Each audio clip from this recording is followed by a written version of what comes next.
ఉండగా పరమేశ్వరుడు కైలాసానికి వచ్చి పార్వతీదేవితో సమేతంగా వెళ్తుండగా ఆ బాలుడు పరమేశ్వరుడు అంటగించాడు. నాయన మీరెవరో అమ్మగారు స్నానం చేస్తున్నారు, దయచేసి మీరు సమయంలో వెళ్ళకండి అని అడిగితే ఆ బాలుడిని గౌరవించిన పరమేశ్వరుడు ఆగ్రహించిన వాడి తన చేతిలోని త్రిశూలంతో ఆ బాలుని నడిపించేస్తాడు. ఆ దిగి చనిపోతాడు. ఆ స్వామివారి లోపలికి వెళ్ళి పర్వతం కాస్త ముద్రించగా ఆ సమయంలో బాలవిషం వస్తూ ఉంది. అప్పుడు పార్వతీదేవికి పరమేశ్వరుడు చెప్తాడు, నేను వస్తున్న దారిలో బాలు నన్ను అడిగించాడు, నేను ఆగ్రహించి అతని శిరశ్చేదం చేశాను, అతను చనిపోయాడంటే పార్వతీదేవి తీసుకున్నది. అయ్యో నేను అల్లారంతుగా పెంచుకున్నానే బాలుని అల్లారం చంపేశానంటే పరమేశ్వరుడు ఏమి కాదు, మరలా అతని ప్రాణపిస్తాను బ్రతికిస్తానని చెప్పి ఆ యొక్క నందిని నిలవని కూడా దక్షిణం వైపు ఎవరైతే తన ముఖాన్ని చూసుకుంటుంటారో వారి యొక్క శిరస్సు తీసుకొచ్చి బాలులు అభివృద్ధి అని చెప్తారు. ఆ యొక్క అంతా కూడా అడవిలో వెళ్ళగా గజాసురుడు దక్షిణ ముఖానికి తీసుకొని కూడా ఆ మఠంలో ఉన్న తీసుకొచ్చి బాలులు అభివృద్ధి మరల పరమేశ్వరుడు అతనికి ప్రాణప్రతిష్ఠాపన చేసి గణనాథుడు అనే నామకరణం చేసి ఇలా కొంతకాలం గడుస్తుండగా పార్వతీ పరమేశ్వరులకు కుమారస్వామి జన్మించారు.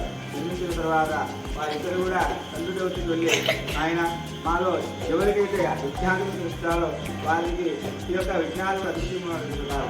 కొంతకాలానికి ఆ యొక్క కుమారస్వామి అడిగితే పరమేశ్వరుడు పార్వతీదేవి ముందుగా మీరు ఎవరైతే ఈ ముల్లోకంలో ఉన్నటువంటి 30,55,00,000 నదులు జలస్నానాలు ఆచరించి ముందుగా మా వద్దకు వస్తారో వారికి విజ్ఞాపన చేస్తానని పరమేశ్వరుడు పార్వతీదేవి చెప్తారు. వెంటనే కుమారస్వామి తన వాహనమైనటువంటి నెమలతో ఎగిరి ఆకాశంలో దిగుమనిగా గణపతి వాహనమైన వినాయకుడు యొక్క వాహనం ఎదుగుతూ తీసుకొచ్చి స్వామి ప్రణమిలుతారు. స్వామి తండ్రి నా యొక్క అసమర్థత మీరు ఎదుగుతాయి కదా, నేను ఎలా వెళ్ళి తమ్ముడికలే ముందుకు రాగలను, కాబట్టి ఏదైనా ఉపాయం చెప్పండి అని ప్రార్థిస్తే అప్పుడు పరమేశ్వరుడు చెప్తారు, ఆయన గజానాథ ఏమి లేదు, నారాయణ మంత్రాన్ని జపిస్తూ 3 సార్లు తల్లిదండ్రులు ప్రదక్షిణ చేశామంటే ఈ లోకంలో ఎన్ని నదులు స్థానంలో ఆచరించిన ఫలితం వస్తుందో ఆ ఫలితమంతా కూడా నీకు దక్కుతుంది అని చెప్తారు. ఆ పరమేశ్వరుని ప్రార్థిస్తూ ఆ వినాయకుడు ఆ ప్రదక్షిణం చేస్తూ నారాయణ నారాయణ మంత్రం జపిస్తూ ప్రదక్షిణం కొనసాగాలి. ఎక్కడైతే కుమారస్వామి ముందుగా వెళ్తారో ఆయన ఎదురుగానే గణాధిపతి ఎదురుగా వస్తూ దానవాటికి కనబడుతుంటారు. మొత్తం అన్ని చోట్ల కూడా ముందుగానే విఘ్నేశ్వరుడు వచ్చేసి ఈ కైలాసం వస్తే ఆ కుమారస్వామి వచ్చిన తర్వాత అంటారు, ఆయన మొదలు ఒకరోజు సాయంత్రమున ఆ యొక్క ప్రసాదాలు తిని కుడుములు ఉండ్రాలు చేత పట్టుకొని తన వాహనం యువతలు కూడా తీసుకుని వస్తుండగా కైలాసం వచ్చేసరికి ఆ ఎక్కలేక ఆ యొక్క అవస్థ పడుతుండగా ఆ చంద్రుడు శిరస్సున్నటువంటి చంద్రుడు నవ్వసాగాడు. అప్పుడు పరమేశ్వరుడు ఆ యొక్క శిరస్సున్నటువంటి చంద్రుడు నవ్వసాగగా ఆ గణపతి యొక్క ఉదరము పగిలిపోయి ఆ కడుపులో ఉండే ఉండ్రాలు ప్రసాదాలను కూడా కింద పడేసరికి కూడా దర్శిస్తారో వారికి నీలాపనిందలు తగులుతాయి అని చెప్పించింది. అప్పుడు ఆ పరమేశ్వరుడు పార్వతీదేవి శాంతింపజేసి ఏదైనా సరే ఉపాయం చెప్పమని అడిగితే ఆ పార్వతీదేవి ఎవరైతే విఘ్నేశ్వరునికి పూజ చేస్తారో వినాయక చతుర్థి రోజు ఆ పూజ చేసిన తర్వాత ఈ కథ విని అక్షంతులు ఎవరైతే శిరస్సును ధరిస్తారో వారికి ఎలాంటి యొక్క ఆటంకాలు కలగవని పార్వతీదేవి పరమేశ్వరుడికి ఆ యొక్క చంద్రుడికి శాప విమోచన కలిగించింది. కొంతకాలానికి కృష్ణుడు భాద్రపద చతుర్థి నాడు ఆవు దగ్గర పాలు పుట్టిన సమయంలో పాలలో స్వామివారిని చంద్రుడు చూస్తాడు. అయ్యో ఈరోజు వినాయక చవితి, నాకు తెలియకుండానే ఈ క్షీరాభాండంలో చంద్రుని దర్శించాను కదా, నాకు ఎలాంటి నీలాపనింతలు వస్తాయో అనుకున్న సాగగా కొంతకాలానికి సత్రాజితున్నటువంటి రాజు సమంతకు మనం తీసుకొని కృష్ణుడు దర్శనార్థం వస్తాడు ద్వారకకు. అప్పుడు శ్రీకృష్ణుడు ఆ సమంతకమని తనకు ఇమ్మని అడిగితే సత్రాజితుడు ఇది నేను ఎంతో తపస్సు చేసి సూర్య భగవాన్ నుంచి పొందినటువంటి వరము, ఇది రోజు కూడా 9,000 కిలోల బంగారం వస్తుంది కాబట్టి సత్రాజితుడు వెళ్ళిపోతాడు. కొంతకాలానికి తన తమ్ముడు కూడా ఆ సమంతకమని మనలో ధరించి సింహం వేటకు వెళ్తాడు. ఆ వెళ్తుండగా దారిలో సింహం అతని కంఠంలో ఉన్నటువంటి ఆ సమంతకమని చూసి మాంసముద్ద అనుకొని అతను చంపి ఆ మాంసముద్దగా ఉన్నటువంటి సమంతకమని తీసుకుని వెళ్తుండగా ఒక ఎలుగుబండి ఆ సింహాన్ని ఎదిరించి ఆ సమంతకమని తీసుకువెళ్తుంది. కొంత దూరం వెళ్ళాగా అక్కడ ఒక భల్లూకము ఆ యొక్క ఎలుగుబంటిని కూడా చంపి సమంతకమని తీసుకొని గృహలో ఉన్నటువంటి తన కూతురికి ఉయ్యాల్లో ఆటలా వస్తువులాగా ఇస్తాడు. ఆ బాబా అది చూసుకుంటూ ఆడుకుంటుండగా ఈ విధంగా జరిగిన విషయాన్ని తమ్ముడు చాలా మరణించిన విషయాన్ని సత్రాజు తెలియక వెంటనే అతనంతా కూడా చాటింపేస్తాడు. కృష్ణుడు సమంతకమని ఇవ్వలేదని నా తమ్ముడు సంహరించి ఆ సమంతకమని దొంగిలించాడు అనే నీలాపనింతలు వేస్తాడు. ఇదంతా తెలిసిన కృష్ణుడు అయ్యో ఏం జరిగిందనే విషయాన్ని తెలుసుకుంటే అడవి వెళ్ళగా అడవిలో ఒక చోట ఈ యొక్క సత్రాజితుడు తమ్ముడు శవము, ఆ కలేబరాలు, ఆ పక్కన సింహజాడలు కనబడతాయి.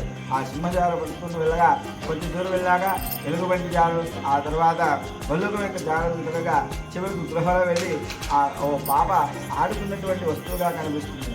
అయ్యో ఇక్కడికి ఉన్నదా అనేసి అక్కడ వెళ్ళగానే జాంబవతుడు ఈ కృష్ణుడితో యుద్ధం చేస్తాడు. యుద్ధం చేయడంతో ఆ యొక్క దెబ్బలకు తట్టుకోలేక జాంబవతుడు ప్రణాళిక వెళ్ళి స్వామి మీరు ఎవరో కాదు, త్రేతాయుగంలో రాముల వారిని జయించుకుని నన్ను వరముకోమనుకోమన్నారు.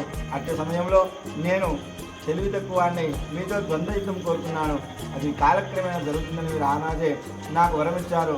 ఇంత దెబ్బలు కొట్టేవారంటే నన్ను ఆ యొక్క రాముడు తప్ప ఇంకెవరు కొట్టలేరు, నన్ను క్షమించండి అని అతని ప్రణమిల్లితే స్వామి యొక్క అమృతాస్త్రంలో తత్వంతో ఆ దెబ్బలన్నీ కూడా మాయమైపోయి ఆ నొప్పులన్నీ కూడా తగ్గిపోతాయి.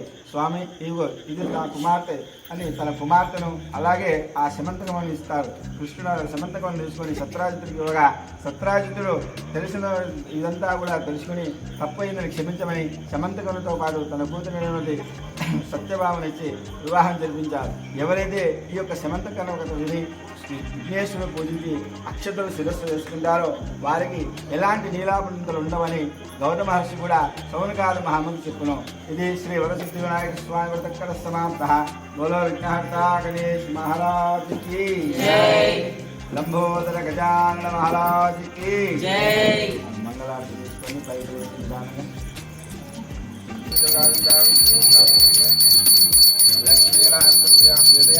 మాధురం శ్రీరామే సంతోషేస్తు సమస్తమంగళాని భవంతు నిత్యాశ్రీమంగళాని భవంతు. మంగళగౌరేంద్రాయ మహనీయప్రాప్తనే యత్ర వర్తనోదాయ సార్వభౌమాజమంగళం. హరే ప్రజామే గోవాయ అమృతత్వాయ జీవదే యాదాం చ రిష్యమానాం చ అమృతే సత్యే ప్రతిష్ఠితా. కేవల విఘ్నహర్త గణేష్ మహారాజ్ కి జై, లంబోదర గజానన మహారాజ్ కి జై. మంగళాశ్రీ ఆర్తి మధయోధానిది ఏకదాం బ్రహ్మణవరది ఏకదైవైదమానాయుష్ేజోదాది.